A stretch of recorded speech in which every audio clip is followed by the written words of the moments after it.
Hello there everyone, welcome back to another video about the One Piece card game. I am continuing my set 6 coverage. Today we're going to be talking about Perona, so let's go ahead and get into it. But before I continue, I do want to remind you that if you are enjoying these videos, please do subscribe to the channel. I really do appreciate making that funny number go up. And of course check out my Patreon for in-depth guides, which as you're seeing this, the in-depth guide to Perona is live on my Patreon, so please do check that out. It's going to be really helpful for you to understand how to play this deck. It is a solid tier 1 contender. Do not sleep on this deck. Please check out that guide. It's a long, in-depth guide that's going to show you how to use the deck. Previously, people have used my guides of top events like top 8 or serials, so please do check those out. Let's go ahead and discuss Perona. So, activate main. This is a blue-black leader. Green-black leader. Once per turn, choose one of the following effects. Rest up to one of your opponent's characters with a cost of 4 or less. Up to one of your opponent's characters gets -1 to their cost during this turn. So this leader is extremely good. It is not a consistent leader, but it has extremely high power level and versatility. In the early game, you're able to use the first effect to give you really powerful board control. Being able to just swing into everything your opponent does is extremely annoying. In the late game, you're able to use the same first effect in order to tap down your opponent's blockers and reduce their ability to survive, essentially. And then the second effect is less powerful, but it's one of those ones that is just going to give you that little bit of extension sometimes when you need it. We've seen how good this effect is in Sakazuki, so it's not like it is a bad effect. And yeah, overall, extremely powerful leader. Let's look at some of the support pieces. So in terms of green, there's only one, and that is Ryuma. So this is on play and on KO. KO up to one of your opponent's rested characters with a cost of 4 or less. So this is obviously amazing because on curve, you are in Perona able to deal with absolutely everything. It's Thriller Bark traded, which isn't like the most relevant, but you know, it is Thriller Bark traded, and it is Wano country traded as well. This is a very powerful card, a staple in Perona for really being able to get the maximum value out, because it's quite difficult to get the value in other decks. Okay, and then the green event that I think is one of the ones most relevant here is You Couldn't Even Kill My Boredom. So this says, choose one, rest up to one of your opponent's characters with a cost of 6 or less, or KO up to one of your opponent's rested characters with a cost of 6 or less, and then the trigger activates the card's main. This is a very versatile card. If you see this as a trigger, you're able to reduce your opponent's aggro, and if you use this during the main, you're able to KO potentially a 6 cost. But of course, the major downside, it is rested, and therefore, I think this card is probably on balance bad. I did want to bring up this card. It doesn't really see play, but it's very good. This is your green 4K sort of counter, and I think it's really good. It's a Straw Hat Crew and Dressrosa traded, if that matters.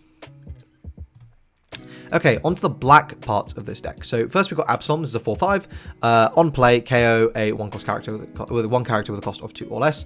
In the context of Perona, this is going to let you hit 3s, which means if you play this on curve, you are going to deal with whatever your opponent has just played, which is always really nice. You combine this with cost reduction, for example, through Ice Age, and suddenly this card is able to hit some really big targets. This card is less good in Perona when compared to Moria, and generally speaking, you're going to want to Ryuma anyway. Ryuma's sort of taking over this card's spot because you can use the leader effect to rest the card and then like hit a higher number, but you know, definitely not a bad card. Then we got Inupe. This is a consistency card. This is a 2/3 that is going to let you draw 2 and discard 2. So if you do want to be abusing these filter cards, that is an option. And having that buff inconsistency can be really nice. So don't necessarily sleep on this card. It's definitely not bad.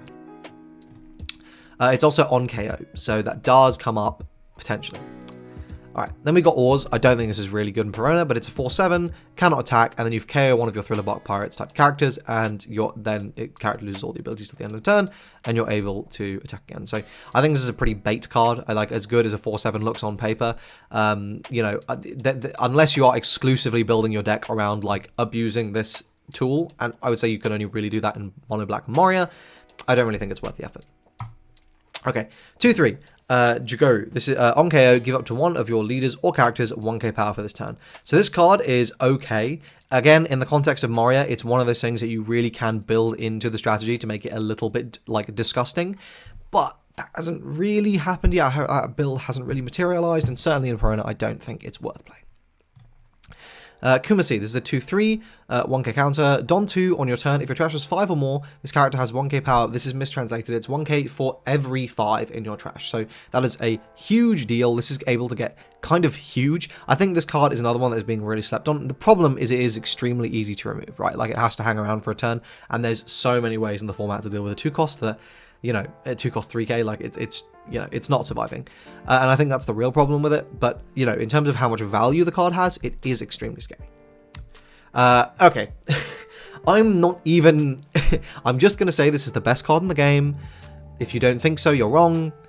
This card is completely broken and frankly needs a ban. I think I've said my piece on this enough times on Twitter. Follow me there if you want to see thoughts. Okay, then we got Cerberus. This is a 2/2 blocker. Then we got Terraran. This is a 2/3 with on play and on KO to trash the top 3 cards of the deck. I don't really think this is worth playing, but if you do need to be filling the drop for some reason, it's an option. Then we got Dr. Hogback. This is a 4/5 1k counter on play. Return 2 to add a Thriller Bark card from the trash to your hand. So this is really, really good at getting just back anything. For example, the most broken card in the game, which is certainly an option. But yeah, this card is extremely good. Very, very, very, very good.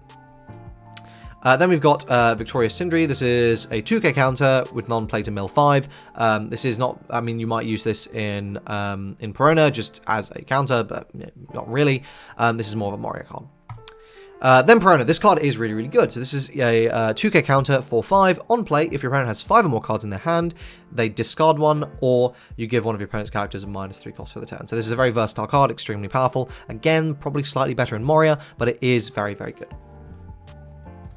Then we've got Lola. This is just a 4/6 vanilla. Then we've got Brooke. This is a useful card to know about. This is a 6/6 on play. Put up to one of your opponent's characters with a cost of 4 or less into their trash, or your opponent returns 3 cards from the trash to the bottom of the deck in any order. Okay, that second effect, not even worth discussing at the moment. I don't know when it would ever be that good. But that first effect, put, means this dodges all forms of removal. This is the most versatile form of removal in the game at the moment. This is like completely like, you know, on the level of nullifying an ability. And so this is a card I think to keep an eye on for when that becomes extremely valuable. And then we got Shadows Asgard. So this is main and counter. Your leader gains at 1k power during this turn. Then you may KO any number of cost 2 or less characters with Thriller Bark Pirates type. For each KO character, your leader gains 1k during this turn, and the trigger draws 2 and trashes 1. So I think this card is, again, much better in Moria, something worth bearing in mind in that deck.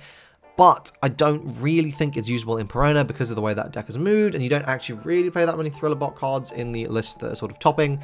But it is extremely good. Like, you don't want to sleep on it for sure. Negative Hollow. So this is if you want to build a hyper discard deck. This is the kind of card you'd be looking at. This is just a 2 cost that says trash 1 card from your opponent's hand. So this is one of those cards that it doesn't read that good. I do think it's being a little bit slept on because being able to just discard a card from your opponent's hand at the appropriate moment in the game when you are trying to go for lethal can just, you know, I mean, even if it doesn't meaningfully change what your opponent has in terms of counter, it means that you can make the appropriate decision based on the maths to know exactly what you need to do. And that alone can be worth it. Now, is that worth 2 Don? Doubtful. And we've seen this trend where decks are getting, like every color is getting like, or, you know, most decks are getting the sort of like 2 cost sort of event that is doing something really powerful and buffing power. That's sort of one of the things they've been designing, and I think most of the time those are better than this. Now, if this said, and give something 3k, I'd be like, well, shit, this is kind of broken. So, yeah, it's a decent card.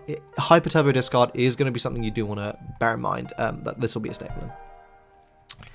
And then we got Thriller Bark. This is an interesting one. So, if your leader is Thriller Bark's traded, you pay 1 rest to stage, and you play a cost 2 or lower Thriller Bark's type character rested. So this is intrinsically extremely powerful, right? Like this is a, in theory, this card should be kind of busted, right?